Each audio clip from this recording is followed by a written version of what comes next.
나 여호와가 말하였은즉 그 일이 이루어질지라. 내가 돌이키지도 아니하고 아끼지도 아니하며 뉘우치지도 아니하고 행하리니 그들이 내 모든 행위대로 너를 재판하리라. 주 여호와의 말씀이니라. 아멘.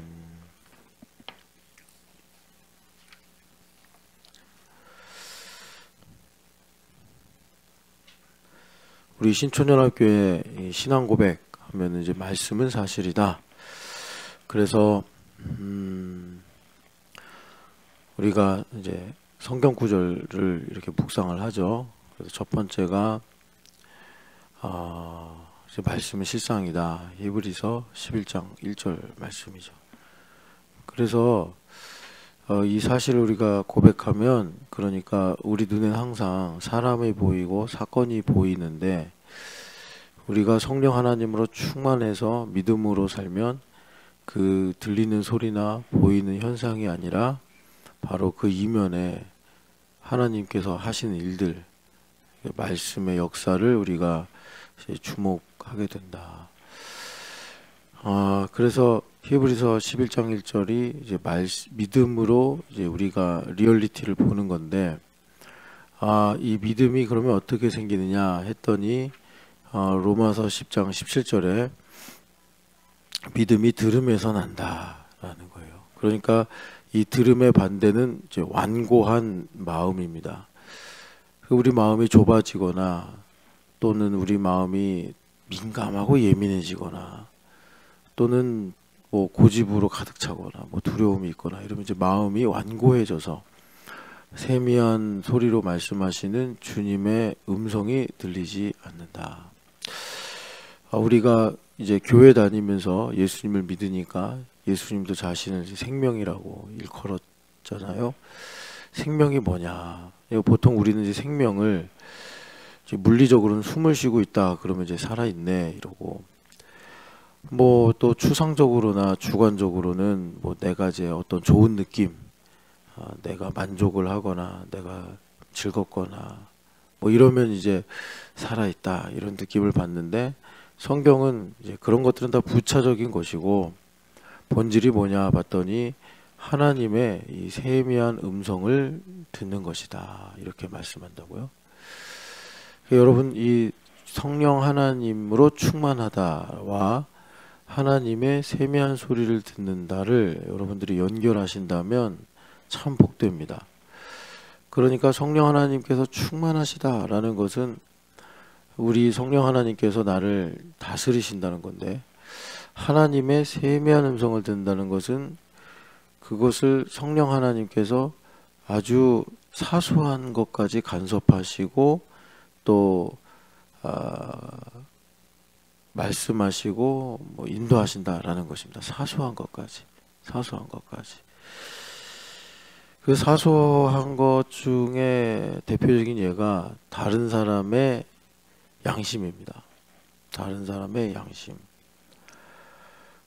그게 이제 고린도전서 10장에 나오는데, 내가 어떤 사람이 초대를 해서 방문했단 말이에요. 거기 보면은 그 사람이 이제 잘 대접하려고 여러 가지 반찬을 준비했는데 거기에 뭐 갈비찜 같은 게 나왔단 말이에요. 그런데 그걸 이렇게 쭉 보니까 우상의 제물이네. 그러면 묻지 말고 먹어라. 너가 믿음이 있으면. 그 사람의 양심을 위해서. 그러니까 사실은 바울사도가 말씀하시는 건 우상은 있지도 않은 거니까 그것 때문에 호들갑 떨지 말고 너 믿음이 강하면 그냥 하나님 만드신 돼지고 소니까 맛있게 먹자 하고 이렇게 먹는단 말이에요.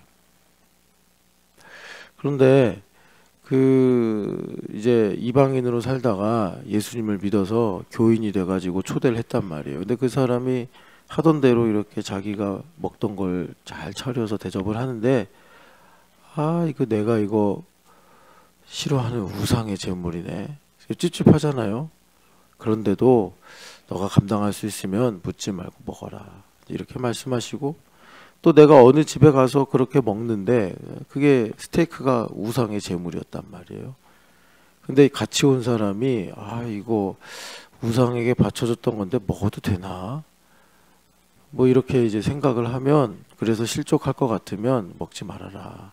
주님께서 이제 그렇게 바울사도 통해서 우리에게 말씀하시죠. 이게 다만 뭐 우상에게 바쳐진 제사 음식을 먹냐 마냐로만 끝나는 게 아니고, 우리가 살면서 성령 하나님 앞에 민감하게 깨어 있으려면 내 생각, 내 마음으로 이제 판단하기보다, 거기도 보면은 이제 하나님의 영광을 위하여 먹고 마시라라고 하면서, 하나님의 영광이 내가 나 자신을 위한 선택이 아니라 타인을 위한 선택을 할 때 그게 이렇게 이제 매칭이 된단 말이에요. 그래서 이 성령 하나님으로 충만하다는 그 사람의 믿음의 분량에 따라 다를 수 있습니다. 예. 그런데 이제 복된 것은 하나님을 가까이 하는 거니까, 어제도 하나님께서 존귀하신 하나님께서 우리를 존귀하다 이렇게 하신단 말이에요. 그게 뭐냐면 내가 너를 가까이 하길 원한다. 그래서 성경에 보면은 나실이는 말이에요. 포도주와 독주만 마시지 못한 게 아니라 포도 기름도 먹지 말라고 그러고 포도로 만든 과자도 먹지 말아라.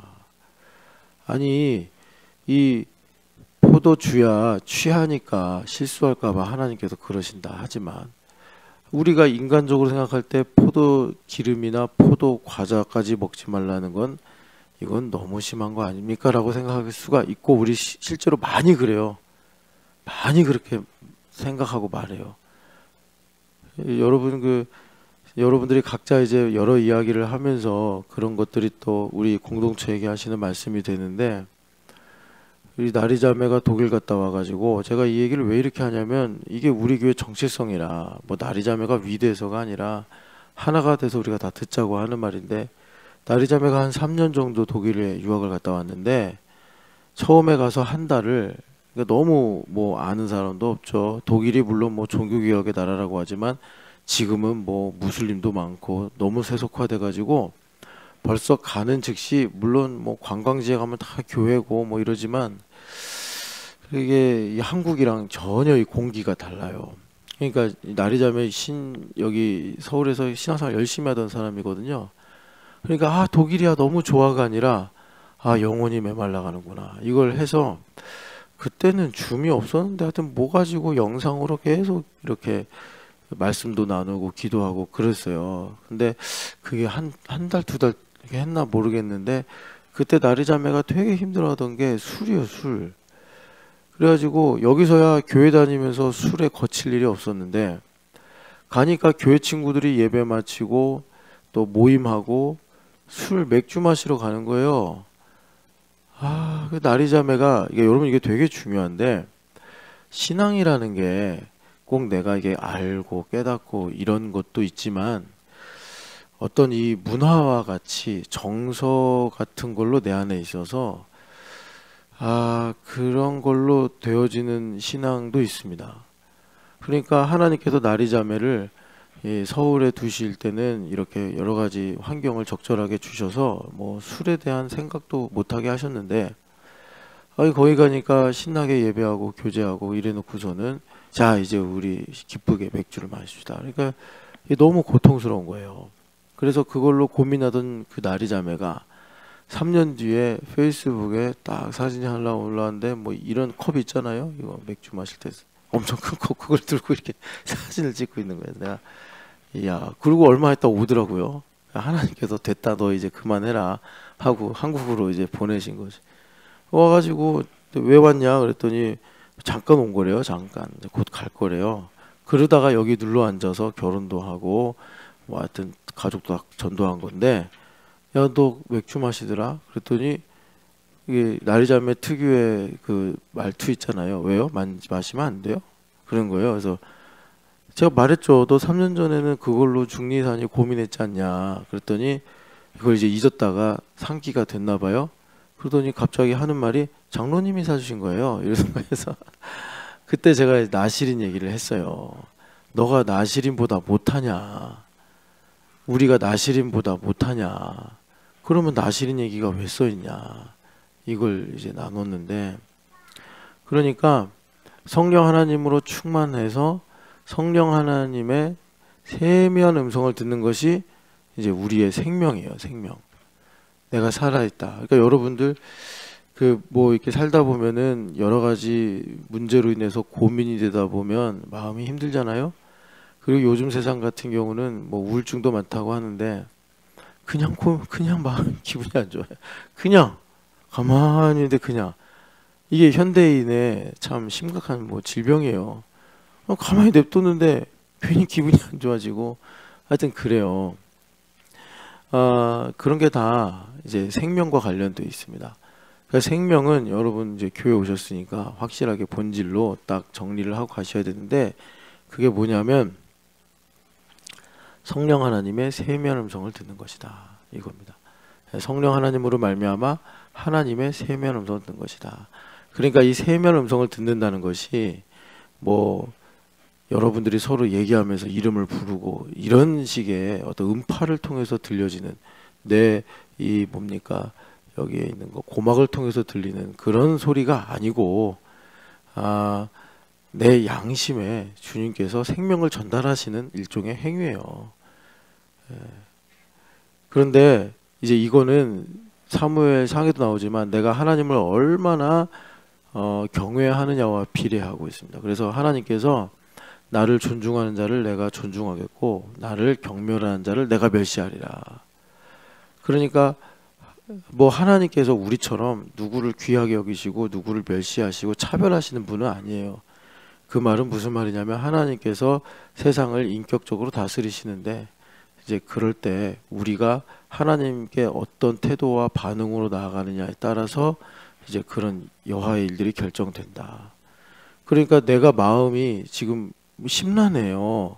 그럼 우리는 항상 뭐 때문에 이것 때문에 저것 때문에 이런 생각을 하는데 우리가 정말 이 혼란스럽고 어두운 세상 속에서 이렇게 예수님을 믿을 거라면 제대로 믿어야죠. 제대로 믿는 게 뭐예요? 그러니까 그런 모든 일들 가운데 하나님과 나와의 관계를 봐야 되고 지금 열왕기 상 18, 19장을 제가 지금 여러분들에게 쭉 이렇게 말씀드리는 거예요. 엘리야 사건을 가지고. 그러니까 성령 하나님의 음성을 못 듣는 게 문제지 우리가 그 여러 가지 상황 때문에 지금 마음이 힘들고 어렵다는 것은 속는 거다. 속는 거다. 하나님께 집중해야 된다. 하나님께 집중해야 되고 하나님께서 우리를 존귀히 여기신다라는 건 뭐냐면 존귀하신 하나님께서 나를 가까이 두기를 원하신다는 거예요. 그 나를 가까이 두시면 그게 내가 존귀해지는 거예요. 우리는 피조물이기 때문에 존귀라는 말이 맞지 않습니다. 우리는 그냥 뭐 성경에 보면 버러지 같다도 얘기도 하고 하는데 우리가 존귀해지는 방법은 하나님께 가까이 가는 거예요. 그런데 이걸 예정하신 거기 때문에 우리가 여기서 뭐 결정하거나 또 다 알고 살 수가 없어요. 다만 우리가 어느 정도 알 수 있는 방법이 뭐냐면 하나님께서 얼마나 나에게 그러니까 사소한 것까지 개입하시는가. 그래서 하나님께서 정말 자는 시간 깨는 시간까지 그리고 내가 그냥 지나가면서 농담조로 하는 말까지도 하나님은 시비를 거신다. 뭐 우리 느낌에 너 왜 그렇게 말했어? 뭐 이런 식으로 우리가 그런 거에 대해 되게 둔감해지기 쉬워요. 뭐 여러 가지가 있습니다. 하나님께서 나를 존귀하게 여기시는지 어떻게 할 수 있는가? 이거 참 이거 많은데 여러 가지가 있는데 내가 교회를 조금만 소원하게 대했을 때 내 삶에 뭐가 문제가 생긴다. 마치 우리가 무슨 이게 알러지 같은 질환이 생기는 것처럼 뭔가가 마음이 이상하고 힘들고 어렵다. 그거 복된 거예요. 내가 교회를 소원하게 대하고 그냥 뭐 그럭저럭 먹고 살만하게 살면은 나는 아무 문제가 없다. 그러면 여러분 솔직히 이런 기도 좀 하셔야 돼요. 하나님 섭섭합니다. 왜 나를 이렇게 소외시키십니까? 하나님 저 이번 주에 교회 거의 안 갔고 뭐 제가 뭐 이러나 저러나 참 세상 일에 바빠서 내 일만 하고 살았는데 그러면 하나님 내가 감기라도 걸리든지 잠을 못 자든지 소화가 안 돼가지고 이 아둔한 종이 하나님을 가까이 하는 일을 내가 멀리 했더니 이거 뭐 되는 일도 없고 어렵네 라고 생각하면서 주님 앞에 회개하고 돌이키게 해주셔야지. 아니 그냥 내가 교회도 지금 설렁설렁 다니고 그냥 뭐 상황에 맞게 이렇게 저렇게 신앙생활을 하는데도 왜 아무 문제도 없고 왜 나는 그냥 이런 삶으로 만족하고 살게 하십니까? 사실은 회개해야 될 문제고 혼나야 될 문제인데 뭐 하나님께 시비를 걸자는 게 아니라 그렇게 우리가 이제 하나님을 대하는 것이 복이다 말씀드리는 거예요. 그래서 하나님께서 우리를 정말 귀하게 여기신다. 나를 가까이 두기를 원하신다. 가까이 두면은 우리가 매어요. 하나님께 매어서 이제 죄인의 기본값으로 말하자면 그냥 막 짜증나고 답답할 수 있어요. 왜 나는 뭐 하고 싶은 대로도 못하고 막 왜 이럴까 그러는데 하나님께서 그런 모든 일로 자유를 주시기 위함이다. 여러분들 기억하시고 자 그래서 주님께서 오늘 우리에게 이제 말씀하고 이루신다 이 신앙 고백을 다시 한번 생각하게 하시는데 어제 여러분들에게 그 가고시마 아웃리치나 또는 비전 트립을 다녀온 이런 일을 모두 묶어서 한마디로 선교다. 그런데 선교라는 말이 이 미션에서 번역이 되면서 이것이 좀 가르치고 베푸는 일로만 그렇게 우리에게 이제 뭐라 그럴까 자리 잡게 됐는데 사실 선교라는 말의 어원은 보내심을 입은 자다 이거다. 그래서 선교사님들은 한국 교회에서 보내심을 입은 자들이다.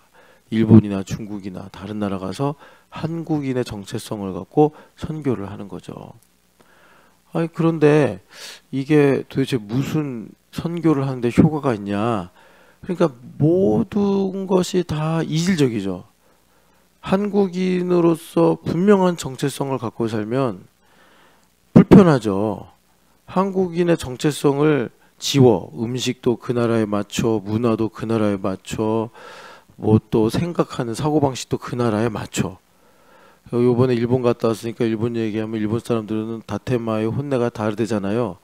일본 선교사님들이 한 20년 계시다 보니까 일본 사람처럼 혼내와 다테마이가 나눠져 가지고 이 사람 속이 뭔지를 알 수가 없는 상황이 돼. 그러면 일본 사람들하고 이야기하거나 일본 사람들하고 사는 건 편해질지 모르지만 한국인 선교사로서는 생명력이 끝났다. 왜 그러냐면 그런 이질감이라는 문제를 가지고 하나님께서 선교사님에게 이 민족을 어떻게 제자 삼을지 세미한 소리로 말씀하시더라. 이거예요. 그러니까 예수님은 이 땅에 오셔서 참 우리를 사랑하셨지만 평생 참 우리가 어떤 나라와 언어와 문화의 차이로는 도대체 짐작도 할 수 없는 이질감을 측량할 수 없는 매우 깊은 괴리의 이질감을 가지고 하나님만 만족하고 하나님의 음성만 들으면서 사셨더라라는 겁니다. 그러니까 선교하는 거는 우리가 이제 제한적으로만 생각하는 게 아니라 뭐 슈바이처 같이 그런 거 선교 하는 게 아니고 이 선교의 본질은 뭐냐면 최초의 선교사가 예수님이시니까 전혀 나에게 호감도 없는 그런 상황 속에 환경 속에 들어가서 그러면 뚜렷해지는 게 하나님으로만 만족하고 사는 게 뚜렷해진단 말이에요. 하나님으로만 음식도 안 맞아, 기후도 안 맞아. 일본 가니까 훨씬 더 온도는 높은데 한국보다 느낌은 너무 추운 거예요. 나 달달달달달 떨고 다녔는데 한국은 더 기온이 낮은데 춥게 안 느껴진단 말이에요. 예수님께서 거룩하신 분이 이 죄악된 세상에 오셔서 느낀 게 그거예요. 예, 다 더러워 보이고 다 악하고 그런데 예수님은 다 아름답게 보셨죠. 그거 되게 신기하죠. 예수님은 정말 이 코나 귀까지 떨어진 문둥병자도 우리야 무서워 뭐 이렇게 경계하고 이럴 수 있잖아요. 그런데 예수님은 손을 대시며 이르시되 내가 깨끗하게 되기를 원하노라 그러신 분이란 말이에요. 그러니 그 예수님 안에 있는 하나님의 사랑이 얼마나 충만했겠냐고요.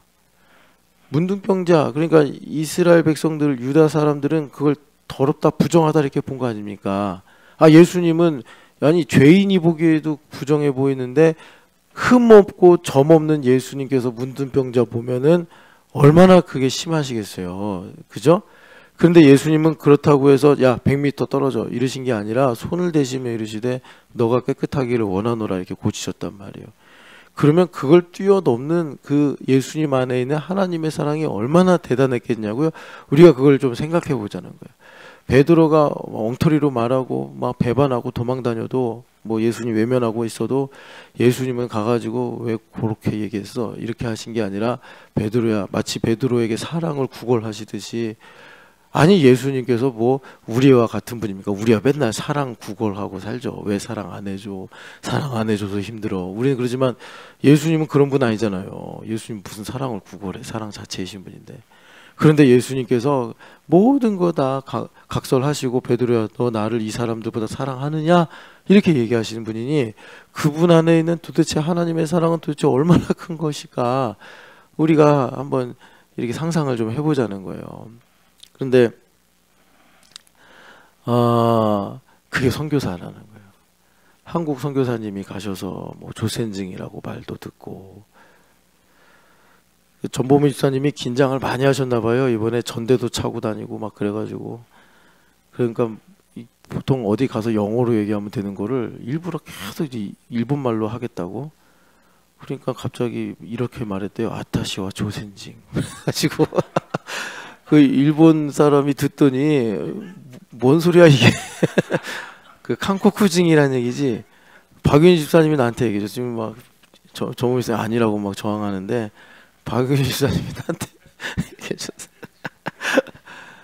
그건 옛날에 우리 조상들이 힘들 때 그렇게 듣던 말인데, 21세기에 자기를 조센징이라고 하니까 이상한, 일본 사람 봐도 나는 그렇게 부르고 싶지 않은데. 그러니까 선교사님들이 얼마나 힘드시겠어요. 자녀들도 희생하고 아버지 때문에. 그런데도 그런 모든 것을 다 이제 능력 주시는 데 안에서 내가 모든 일을 할 수 있느니라, 능치 못할 일이 없느니라. 그게 이제 하나님 사랑이죠. 하나님의 사랑으로. 그래서 우리가 먼저 하나 해결해야 될 게 뭐냐면, 저도 그렇고 우리가 참 이 시기에 살면서 참 어려운 문제 하나를 이렇게 이제 직면하는데, 그러니까 이걸 넘어가야지 우리가 천국에 들어감을 넉넉히 주시리라 하신 그 은혜를 충분히 누리고 살 수 있는데, 그게 뭐냐면, 여러분 저는 아니니까 말하는 거 아니에요. 저는 이 문제에 있어서 제가 최악이라고 생각을 해요. 최악이라고 생각하고, 이거는 제가 생각만 한 게 아니라 여러분들이 아시잖아요. 제가 어떤 상황에 있는지. 제 개인적인 사건을 통해서 제가 스스로 자기를 본 거예요. 그러니까 뭐 여러분들이 그냥 내 얘기 한다 생각하고 들으셔도 되고, 근데 저는 이걸 가지고, 그러니까 앞으로 이제 청년들이나 이제 많은 사람들에게 또 복음을 전해야 되겠지만, 우리가 가지고 있는 가장 심각한 문제는 자기중심성이다. 자기중심성, 자기사랑. 그래서 그게 얼마나 무서운 건지, 내가 A라는 사람을 좋아해요. 그러면 제가 뭐 나눠주기도 하고 도와주기도 하고 할 거 아니에요. 그런데 그게 다 그 사람을 위함이 아니라 나를 위함인 거예요. 그 사람을 도와줘야 내가 편안하고, 그 사람에게 나눠줘야 내가 나라는 가치를 얻을 수 있으니까, 존재감이라든지 뭐 나의 어떤 의미라든지 이런 걸 발견할 수 있으니까 내가 나눠주고 도와주는 거예요. 그런데 그게 알고 보면은 욕심쟁이가 돼서 안 나눠주고 나만 먹고 나만을 위해서 사는 거랑 똑같더라. 본질은 똑같은데 뭐가 더 무섭냐면, 후자는 사람들이 저거 욕심쟁이네 하고 그것이 드러나기 때문에 별 문제가 없는데, 간디같이, 여기 우리 안브라장 안수기도 받으러 왔는데, 안브라장 간디 좋아해요? Do you respect 간디? 그래? 미안해요. 네. 근데 간디가 자기 사랑이 제일 큰 사람, 제일 큰 사람. 왜? 하나님 모르니까. 이 자기 사랑에서 벗어날 수 있는 유일한 방법은 예수님을 만나는 방법밖에 없어요. 더구나 제가 왜 우리가 사는 이 시대를 강조하냐면, 우리는 그냥 태어나서 학교 다니고 살아왔을 뿐이잖아요. 그냥 좋아하는 영화 보고 친구들과 얘기하고 유행 따라가면서 살아왔을 뿐인데, 이렇게 살아와서 어느 순간 딱 보니까 지독한 자기 중심성이라는 맹독에 중독이 돼 있어요. 네. 이거 벗어날 수가 없어. 그러니까 참 우리가 이 죄의 본질이 뭐냐? 어제는 이제 보내심을 받은 자다. 이 선교라는 것을 가지고 제가 그 이제 죄의 문제를 좀 더 약간 좀 높은 차원에서 얘기해 드렸어요. 하나님께서 나를 한 1m 가까이 오기를 원하시는데 그 1m 가까이 온다라는 것은 10m 뒤에 있는 사람에 비해서 상당히 10m 뒤에 있는 사람을 보면은 왜 저렇게까지 할 필요가 있어? 이런 생각이 드는 거예요. 저렇게까지 자음을 줄여가면서 저렇게까지 뭔가 이렇게 이게 메인 듯이 살 필요가 있어? 하는데 구원의 문제는 다르지만 그러니까 우리는 구원만 받으면 된다라는 아주 뭐라 그럴까 하나님 앞에 경박하고 어떻게 보면 불경할 수 있는 생각을 해요. 구원받은 사람은요 하나님 나라를 침노하게 돼 있어요. 그런데 구원을 받은 믿음이 있어요. 그러니까 믿음이라는 게 하나님 일방적으로 주신 거라고 했잖아요. 은혜로. 내 구원은 믿음이 생겨서 구원받은 믿음은 있는데 내가 하나님 나라를 침노할 가치가 없다라는 것은 지금 뭔 짓을 하고 있냐면 그러니까 내가 하는 짓이 뭔지는 알아야 될 거 아니에요. 구원을 껌딱지같이 여기고 사는 거예요. 껌딱지가 뭐예요? 씻다가 단물 다 빼서 뱉은 게 껌딱지 아닙니까? 구원을 그렇게 생각하고 있는 거예요. 왜? 아니 목사님 제가 그래도 교회 와서 봉사도 하고 예배도 하는데 너무 심하게 말하는 거 아닙니까? 왜 껌딱지같이 여기는지 아세요? 이게 상대적인 건데 세상을 사랑해서 그래요. 세상을 사랑하고 돈을 사랑하고 그러니까 구원이 자연스럽게 껌딱지같이 여겨지는 거예요. 그러니까 천국 저는 됐습니다. 구원받은 걸로만 감사하죠. 이런 이상한 교만으로 아하스 왕처럼 포장을 해가지고 이 교만을 겸손으로 포장을 해서 아주 그렇죠. 하나님 참 힘들게 한단 말이에요. 그러니까 구원받은 사람은 당연히 천국을 침노하게 되어 있는데 참 이것도 자기중심성만큼 어려운 문제예요. 해결하기가. 제가 누누이 말씀드리는 게 이런 식으로 껌딱지같이 구원을 여기고 살다가 진짜 마지막에 가서 구원이 없을 수도 있다. 나는 있는 줄 알고 살았는데 그러니까 여러분들 우리가 조금이라도 전도서 말씀처럼 괴롭다 아무 기쁨이 없다고 할 날이 이르기 전에 그게 언제 올지 몰라요. 여러분 60살이 올 수도 있고 70살이 올 수도 있어요. 여러분들이 한번 노인분들 전도해 보세요. 아무리 발주물러 드리고 뭐 앞에서 노래도 불러 드리고 복음도 설명해 드려도 좋다 알겠다 해놓고서 예수님 믿으실래요? 그럼 철벽을 쳐요. 그게 인생이에요. 우리도 그 순간 그렇게 될 수 있다. 하나님 그런 게 어디 있어? 천국 그런 게 어디 있어? 이러면서 그러니까 하나님께서 나를 가까이 두기를 원하셔서 나를 1m에 두기를 원하셔.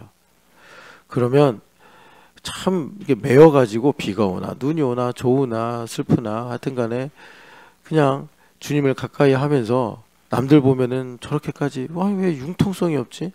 왜 저 사람은 왜 저렇게 고지식하게 신앙생활을 하지? 이제 이런 모양이 나오는 거예요. 그러니까 정확하게 바울 사도가 하신 말씀이잖아요. 그 성령 하나님 내 안에 오셔서 이제 영적인 안목이 열리면 어떻게 된대요?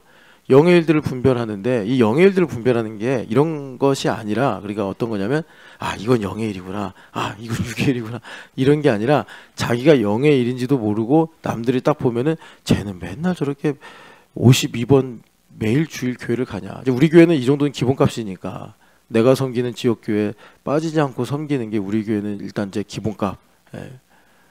뭐 이 부분에 대해서 이제 또 너무 요즘 세상은 또 같은 기독교인더라도 이 기준과 이런 게 다 달라가지고 근데 저는 솔직히 여러분들이 이 부분에 대해서 아니 목사님 다른 곳에도 교회가 있지 않습니까? 이거 정말 한번 제가 이렇게 얘기할 때마다 우리 교회는 말씀이 실상인 교회라니까요. 여러분 어제 우리가 내 아버지께서 나를 보낸 것 같이 나도 너희를 보내노라 할 때 그 말씀이 21절 아닙니까? 21절 전에 무슨 얘기를 하셨는지 여러분 보시면 충격받으실 텐데 이것도 충격도 안 받아. 예수님께서 그 십자가에 달리실 때 이 못에 박히고 창에 찔리셨잖아요. 그 흔적을 보여주셨더니 기뻐했더라 그래요. 여러분 이거 이상하지 않아요? 아니 여러분들 이 살을 뚫고 들어간 잔인한 흔적이란 말이에요. 그걸 보면 징그럽고 아무리 예수님 부활하셨다고 그래도 이게 상처 아닙니까? 그러면 막 이렇게 약간 죄송하고 아파하고 이래야 되잖아요. 기뻐했대요, 그거를. 이상한 본문이란 말이에요. 그리고 이거를 여러분들이 직접 좀 이렇게 이제 묵상하고 하면 충격적이라고. 왜 충격적이냐면 일단 첫 번째는 부활하셨는데 왜 이게 남아있냐는 거예요. 예수님께서. 이걸 왜 남기고 있냐는 거예요. 아니, 여러분들 살면서 어디 아프고 또 이제 우리가 자연사해서 이제 죽으면 부활할 때 다 젊은이로 부활한단 말이에요. 부활체로. 아니, 그런데 왜 예수님은 뭐 부활의 능력이 그동안 그때는 부족했는가? 왜 여기에 이런 징그럽고 잔인한 이런 흔적을 가지고 우리한테 부활을 증언하시냐는 거예요. 그러니까 여러분 이제 이런 내용의 설명은 각설하고 그래서 주일 성수는 뭐냐 하면 내가 섬기는 교회 52번 섬기는 거예요. 근데 이게 현대인들한테 쉽지 않아요. 지식이 많아져가지고 참 어렵죠. 어려운데 여하튼 간에 이 영적인 일을 분별한다. 고린도전서 2장 14절의 말씀은 뭐냐면 이겁니다. 그러니까 우리 아이들을 여러분이 그 11조 시키잖아요. 조그만 애들 막 11조 훈련 시키잖아요. 부모님이. 그럼 얘네들은요. 한 20살쯤 되면 11조를 영적으로 합니다. 영적으로 하는 게 뭐냐면 제가 강성모 집사님한테 물었어요. 지금까지 11조 하면서 한 번이라도 고민하거나 그걸 해야 되나 말아야 되나 생각해 본 적 있어? 없어요. 그러더라고요. 그게 영적인 거예요, 여러분. 그러니까 여러분 솔직히 내가 왜 강성모 집사님을 예로 들었겠어요? 여러분들하고 비슷하잖아요. 강성모 집사님 뭐 여러분들 봐도 그렇게 막 뜨겁게 보이지 않잖아요. 그냥 이렇게 차분하게 신앙생활 하잖아요. 이렇게 막 올라갔다 내려갔다 하는 거 없이. 그런데 할머니 때부터 신앙을 배워오면서 이분을 그렇게 그냥 자연스럽게 훈련시킨 거예요. 율법과 은혜가 무엇인지 알면 그래서 구약도 복음이 있다 이렇게 말하는 거예요.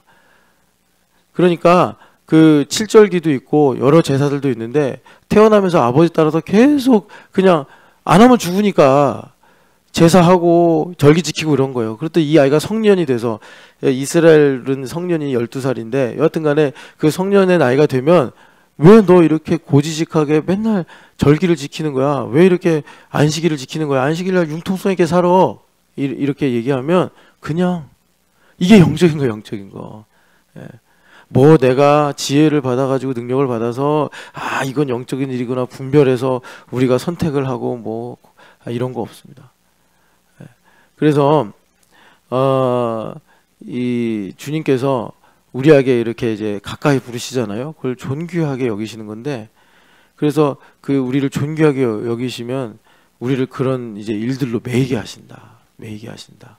그러면 이 멀리 있는 사람들은 저 바깥에서 멀리 이렇게 나는 이제 주님과 함께 지성소로 들어가는데 저 뜰에 있는 사람들은 저렇게 불편하게 살 필요가 있나? 육의 영의 일들을 어리석게 생각하게 된다. 그래서 받지 아니한다. 그런데 그리스도의 마음을 가진 사람은 아무에게도 판단을 받지 아니하노니 하면서 이 영의 일들을 하게 하신다. 이렇게 말씀하시는 거예요. 그래서 이 시대에 우리의 문제가 뭐냐면 자기중심성이에요. 자기중심성의 특징은 뭐냐면 밑빠진 독이에요. 아무리 말씀의 은혜를, 아무리 기도의 은혜를, 아무리 하나님께서 우리에게 은혜를 부어주셔도 밑빠진 독처럼 계속 흘러가요. 소비한다는 거예요. 소비한다는 거. 근데 이런 일들이 우리에게 있기까지 상당히 그 섬세하고 꼼꼼한 작업에 의해서 만들어진 거예요. 이 시대 정신에 의해서. 그래서 참 이 문제를 우리가 예수님을 그러니까 인격적으로 만나는 일, 인격적으로 만난다는 거는 뭐 사실적으로 만난다 이렇게도 말할 수 있겠지만 하나님께서 내게 주신 믿음의 분량을 채우고도 남을 만큼으로 만나는 거예요. 그래서 예수님을 그렇게 만나야지 우리가 이제 임계점을 넘어서 나를 위해 사는 것이 아니요 나를 대신하여 죽으신 예수님을 위해 사는 인생으로 바뀌게 될 때 자기중심성에서 이제 우리가 하나님 중심으로 넘어가게 되는 것입니다. 그래서 여러분 하나님 중심으로 하나님께서 우리를 끌어당기시면 어떤 일이 계속 생기냐면 현실적으로는 타인의 마음을 헤아리라는 숙제를 하나님 계속 주십니다. 뭐 타인이라는 존재가 뭐 가족이 될 수도 있고 계속 바뀔 수도 있고 한 사람이 될 수도 있어요. 그러니까 하나님께서 하나님 중심을 레위기 19장 18절로 가르쳐 주셨잖아요. 너의 이웃을 너의 몸과 같이 사랑하라. 자신과 같이 사랑하라. 그래서 하나님께서 계속 타인의 입장을 헤아려라. 그래서 여러분 그 유다가 예수님 지파가 됐잖아요. 유다는 네 번째 아들인데. 근데 그걸 성경에서 어떻게 설명하느냐. 사실은 루벤이 돼야 되거나 시므온이 되어야 되거나 레위가 돼야 되는데 유다가 됐단 말이에요. 그걸 뭐로 했어요? 아주 좀 뭐랄까 알 수 없는 미묘한 일인데 뭐랄까 이걸 참 다말과의 일로 나왔잖아요. 이게 유다가 사실은 죽여버려 불로 태워버려 그랬잖아요. 그런데 그 순간 자기의 지팡이와 이 도장을 보는 순간 유다 입에서 툭 튀어나온 말이 그가 나보다 옳다 이 말이 나왔단 말이에요. 그게 복음이고 그것이 하나님 중심으로 바뀌는 전환점이란 말이에요. 거기서부터 유다의 인생이 바뀌었는데 바뀐 증거가 뭐예요? 베레스를 낳은 거예요. 베레스가 그래서 예수님의 조상이 되는 거 아닙니까 여러분? 그래서 이게 이렇게 위대하고 중요하다. 그러니까 뭐예요? 나랑 첨예하게 입장과 주장이 다른 상태. 그런데 내가 하나님 중심으로 생각하는 거예요. 만약에 나랑 입장이 달려서 그가 틀려. 그런데 그 틀린 바가 하나님도 맞다고 해. 그럼 그 사람 죽어요 그냥. 뭐 틀린데 못하러 살아. 그런데 하나님 살려두시는 거 보면은 내가 99가지를 가지고 그 사람을 기소를 해도 하나님은 한 가지를 가지고 존재의 이유를 삼으시는 거예요. 그럼 우리는 그걸 옳도다, 나보다 옳도다 인정하고 받아들이는 게 하나님 중심으로 가는 거예요. 유다가 그걸 했고 그래서 유다 지파의 사자다라고 예수님께서 예언이 되시는 거예요. 그래서 예수님께서 그걸로 승리하시는 거예요. 이건 참 그러니까 미묘한 거예요. 여러분 그 계시록 5장을 보면은 이제 인을 떼잖아요. 7인을 떼는데 그때 두 가지로 예수님을 말합니다. 유다 지파의 사자요 어린 양으로. 그 어린 양은 사자랑 정반대 이미지잖아요. 그러니까 예수님은 어린 양 되셔서 그냥 하나님께서 하자 그러면 네 하고 하지 말자 그러면 네 안 하고. 그러니까 여러분 이렇게 한번 생각해 보세요. 예수님께서 십자가에 달려 죽으실 때 얼마나 아프시고 얼마나 두려우시고 얼마나 화가 나셨겠어요. 그런데 그런 일로 하나님께서 긍휼히 여기자 하니까 아버지여 저들은 저들이 하는 일을 모릅니다. 불쌍히 여겨 주시옵소서. 이 말이 툭 나가는 거예요. 예수님께. 그냥 우리식으로 이해하기 쉽게 설명을 해본 거예요. 이렇게 어린 양이신 예수님께서 하나님의 뜻을 이루는 봉인을 떼신다. 그런데 한편으로는 유다 지파의 사자잖아요. 그러니까 승리하신 하나님 예수님이란 말이에요. 그 승리가 어디에 있느냐? 그가 나보다 옳도다 거기에 있단 말이에요. 내가 이겨먹는 게 그게 내가 승리하는 게 아니라 그러니까 이것도 정확하게는 나랑 첨예하게 다른 이질적인 사람인데 그래서 정말 원수 같은데 이제 그런 사람이 나보다 옳도다라고 하는 거는 그 사람을 통해서 하나님께서 하실 일을 인정하고 하나님께 사실 항복하는 거예요. 하나님 오르십니다. 다말이 완전히 틀렸으면 여러분 하나님 생명 주시겠습니까? 베레스 세라를 주시겠냐고. 더구나 쌍둥이를 낳았잖아요. 그러니까 하나님께서 이 다말을 긍휼히 여기시고 다말을 통해 일하시겠다는 거예요. 그거를 유다가 자기 양심으로 이건 내가 한 짓이구나. 그러니까 이제 엘과 오난에서부터 이게 쭉 온 거죠. 그래서 그가 나보다 옳도다 하면서 유다가 하나님 중심으로 가가지고 물론 요셉도 거기서 이제 자기 형제들을 구원하는 역할을 했지만 그 요셉과 형제들 사이에 다리를 놓아준 사람이 그러니까 유다잖아요. 그죠? 아버지를 설득도 하고 그리고 이제 베냐민을 가두겠다 그랬더니 나를 차라리 가둬라. 내 아버지 죽는 꼴 못 본다. 이러면서 유다가 자기를 희생할 때 하나님께서 야곱을 통해 유다에게 예언하신 것이 너를 통해서 이제 규가 나올 것이다. 이제 왕이 나오실 것이다. 이걸 예언하신 거죠.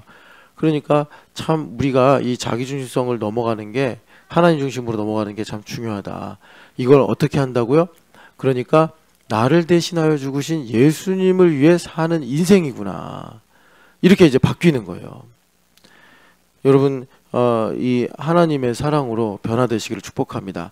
그런데 이게 예전에 우리 부모님 세대, 할아버지 세대 때는 그 이제 교회를 다니면서 성령 하나님으로 세례를 받으면 참 그때는 가난하고 무식했어도 이게 좋은 거였는데 뭐냐?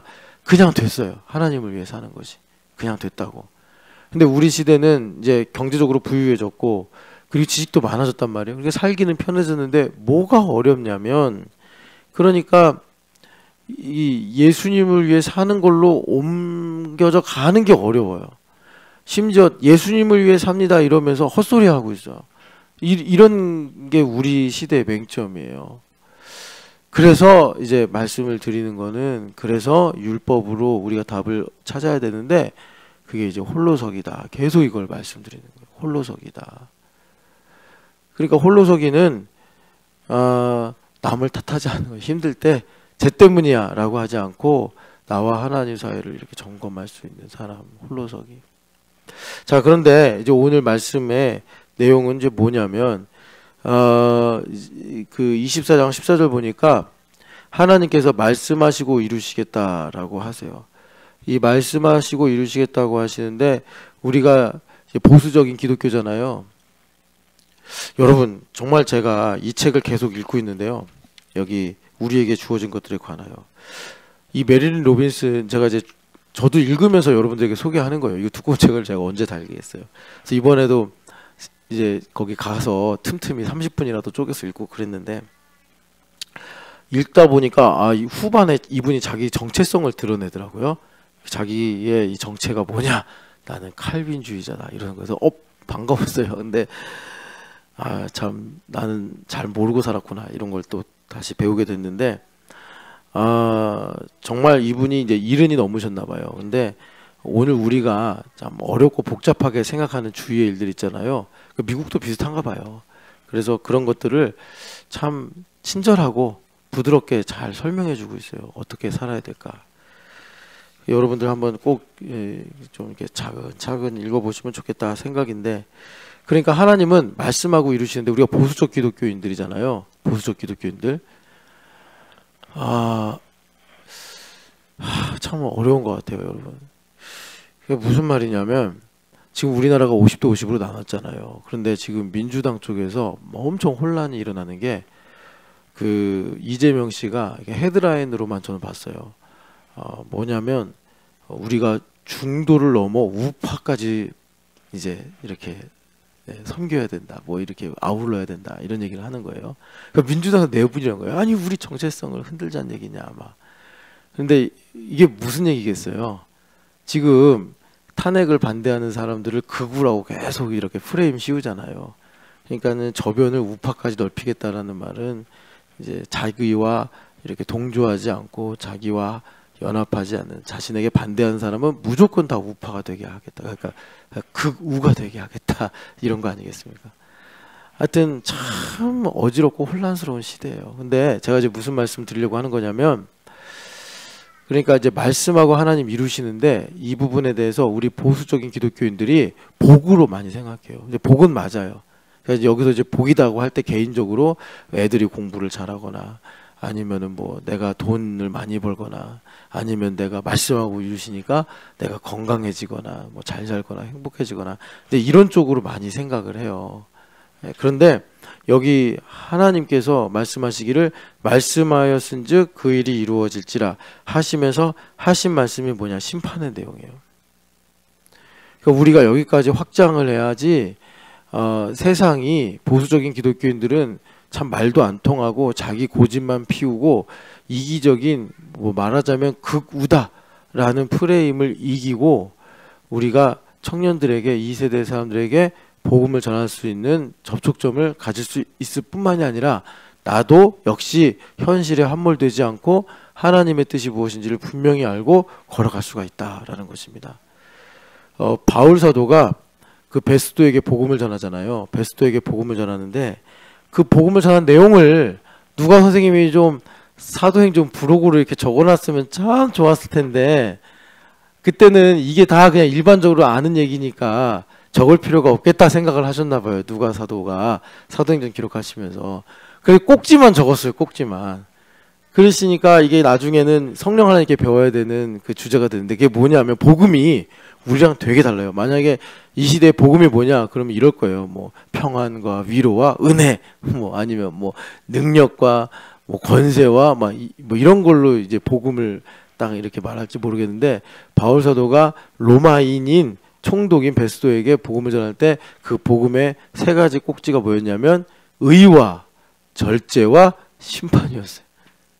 그래서 베스도가 듣다가 믿지는 않았지만 너무 이게 사실적으로 복음의 능력이 있으니까 그만 다음에 얘기하자 이러면서 거절을 했단 말이에요. 그러니까 그거는 완고해서라기보다 그만큼 이제 복음의 능력이 강력했다는 거죠. 그러니까 그 당시에 많은 이제 그리스도인들이 일반적으로 복음을 전할 때 복음의 이 성격이나 분위기를 알 수 있는 것이 베스도에게 전한 복음의 꼭지인데 알고 보니까 의와 그리고 절제와 심판이더라 요겁니다. 예. 이게 복음이다. 아니 베스도가 무슨 성경을 알겠어요. 뭐 교회를 다녀봤겠어요. 생전 성경도 모르고 뭐 예수님도 모르는 사람한테 복음을 전하는데 의와 절제와 심판이다 이렇게 했단 말이에요. 근데 오늘 우리 분위기 저도 이제 목사로서 이렇게 보면은 복음이 뭐 이렇게 격려하고 뭐 이렇게 자신을 뭐 이렇게 세워주고 뭐 이렇게 자신감을 심어주고 비전을 주고 이런 걸로 복음을 이렇게 많이 전하는데 뭐 틀린 건 아니지만 너무 치우친 게 아닌가. 치우치다 보니까 우리가 하나님의 뜻을 구하고 나라를 구하며 살아야지 우리의 삶의 균형이 딱 맞춰져서 말하자면 정말 위로도 받고 평강도 누리고 은혜도 풍성하게 누리게 되는데 이 복음이라는 게 내 필요와 이 시대 정신에 부합하게 가다 보니까 어떤 일이 생기느냐. 우리가 다 공통적으로 가지고 있는 여기 누구도 예외가 없어요. 인도에서 온 안부라단도 똑같이 다 이 숙제를 가지고 있는데 자기중심성이다. 그래서 우리가 여러분 사실 옛날에는 옷이 2벌 정도밖에 없었잖아요. 그러니까 성경에도 속옷을 달라는 자에게 겉옷까지 줘라 이런 말씀도 주님 하시고 그런데 여러분 생각해봐요. 지금 옷이 얼마나 많습니까? 저도 그렇고 우리가 엄청 소비하고 살고 있다니까요. 그냥 지구만 환경만 자연만 물질만 소비하고 사는 게 아니라 우리가 영적으로도 수많은 말씀 이게 여러분 성경 있잖아요. 성경 그럼 여러분 이 성경이 한 7, 800년까지만 해도 이게 성경이 이렇게 집에 2-3권씩 없었단 말이에요. 근데 우리는 집에 뭐 한 애들 것까지 한 10권까지 있을 수 있잖아요. 근데 말씀대로 삽니까? 말씀대로? 말씀하고 가깝습니까? 정말 말씀에 여러분 송이굴처럼 달다 하면서 막 말씀을 파고 여러분 하나님 말씀이 나에게 필요합니다. 궁핍합니다. 말씀 좀 더 주세요. 우리가 그러기보다 하나님 뭐 내 마음을 위로해 주세요. 뭐 난 외로워요. 뭐 누가 날 싫어해요. 뭐 이 정죄받는 기도밖에 안 하잖아요. 우리가 엄청나게 소비하고 산다니까요. 그래서 이런 모든 내용의 해결책이 그래서 제가 이렇게 좀 서론처럼 쭉 말씀드리는 이유가 뭐냐면 심판을 강조하면 세상을 정죄하고 또 비관적으로 보는 길로 갈까봐 제가 미리 이렇게 서론처럼 쭉 말씀드리는 건데 하나님께서 말씀하고 이루시는 일은 최종적으로 뭐냐? 심판하시는 거다. 내가 행복해지고 내가 부유해지고 내가 잘 살고 내가 성공하고 이런 게 아니고 그건 하나님께서 세상을 통치하시는 방법론으로 그렇게 하실 수도 있고 안 하실 수도 있는 거예요. 하나님께서 말씀하고 이루심의 믿음을 주셔서 나를 통해서 말씀을 이루신다면 심판하시는 거예요. 그거는. 그런데 여기서 하나님의 모략은 뭐냐면 심판하시는데 세상을 심판하시는데 하나님의 택하신 자녀들을 거기서 구원하시는 거예요. 심판하시는데 그래서 이 쭉정이들은 가라지가 돼가지고 훨훨 날아가는데 알곡들은 키질하는 중에 하나님의 곡식 창고로 들어가더라라는 것입니다. 이것이 하나님께서 말씀하시고 이루심이더라. 그래서 우리 신촌연합교회는 이 말씀하고 이루심을 믿기 때문에 여기서 중요한 이 한 가지 오늘 이제 뭐 이전 했던 얘기 다 잊어버리고 하나만 놓고 여러분 기도하셔도 좋아요. 뭐냐? 세상을 사랑하면 안 된다. 세상과 세상에 있는 것들을 사랑하면 안 된다. 이러면 왜 안 된다고 제가 말씀드리냐면 여러분들 믿기는 믿잖아요.